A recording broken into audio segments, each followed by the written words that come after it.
All right, welcome to Talk Tickers. Today we are diving into Insmed's third quarter 2025 earnings report. And this was a wild one, a report where the headline number looked bad, but the market's reaction was absolutely explosive. We're going to break down exactly why. So, right off the bat, here's the paradox that defined the quarter. On one hand, Insmed reported a GAAP loss of $1.75 per share. That wasn't just a miss, it blew past the consensus estimate in the wrong direction. But then you look at what the market did. The stock didn't just shrug it off, it exploded up over 16%, hitting a 25-year high. I mean, this was a massive vote of confidence from investors. And that really gets to the heart of it, right? What in the world did Wall Street see that was so powerful, so compelling, that it made a pretty significant earnings miss completely irrelevant? There was a much, much bigger story playing out here. And here's the answer. The market saw Insmed transformed, practically overnight, from a company dependent on a single drug into a real, legitimate two-brand commercial platform. The spending, the EPS miss, none of that mattered because the top-line growth story was just that powerful. And this is the number that really changed the game. Total revenue of $142.3 million. They didn't just beat the estimates, they blew the doors off by about $27 million. When you see a top-line beat of that size, it forces everyone to throw out their old models and reevaluate everything. So where did all that cash come from? Well, it was a real 1-2 punch.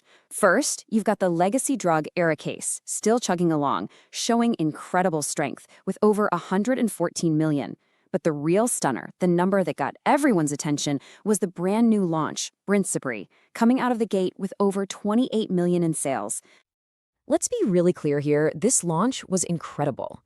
BRINSUPRI is the very first therapy ever approved for this condition, and it pulled in that $28 million in just 6 weeks. We're not even talking about a full quarter of sales.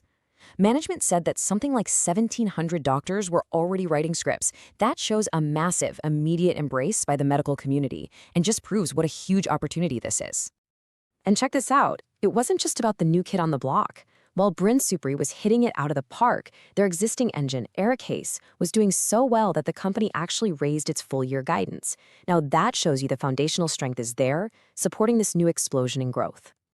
Okay, so the current business is on fire, that's clear. But the real reason this stock got a whole new valuation is because investors started looking down the road, and they loved what they saw. This is all about the pipeline now. Just look at this catalyst map for the next 6 to 12 months. It is absolutely jam-packed. You've got a big new Phase 3 trial kicking off, and then boom, boom, boom, a rapid-fire series of 3 major data readouts coming in early 2026. We're talking about brensocatib in totally new areas, plus a potential expansion for ARIKAYCE. Every single one of these is a major event that could drive the stock even higher. So here's the simple version. You've got brensocatib, the engine behind that hot new launch, now going after 2 more big markets. You've got ARIKAYCE, with the ENCORE data potentially getting even bigger.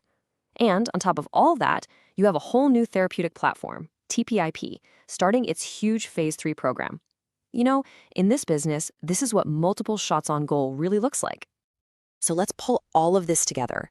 What's the market's final verdict here? Why did the stock just get this massive re-rating? It's because the entire investment story for Insmed fundamentally changed this quarter. This right here, this is the whole ballgame. Insmed graduated. It went from being a single asset story, a company living and dying by ARIKAYCE, to a full-blown multi-brand growth platform.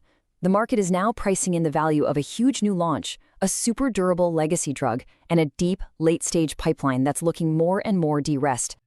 And if you're a visual person, this chart says it all. You can see how investors were doing the math in their heads. That EPS miss, yeah, it's there, but look, it's just a tiny little sliver. The real story, the things that actually drove the stock, were the monster BRINSUPRI launch, the raised ARIKAYCE guidance, and all that progress in the pipeline. The positives just completely swamped the negative. Okay, so that's the what and the why. Now for my favorite part, the next call. Where do we go from here? What's the trade? Here's the pitch. We're upgrading our house rating to outperform. The thesis is simple. This re-rating to a multi-product growth story is just getting started. So the action is to establish a long position. We're setting a price target of $220 plus, which echoes what some of the more bullish analysts on the street are saying. The key catalysts to watch are that BiRCh data in January and the ENCORE data in the first half of 26. Either one could be the next major leg up. Now the risks are clear. The launch could stumble, or one of these big trials could fail. But based on Q3, the momentum is undeniable.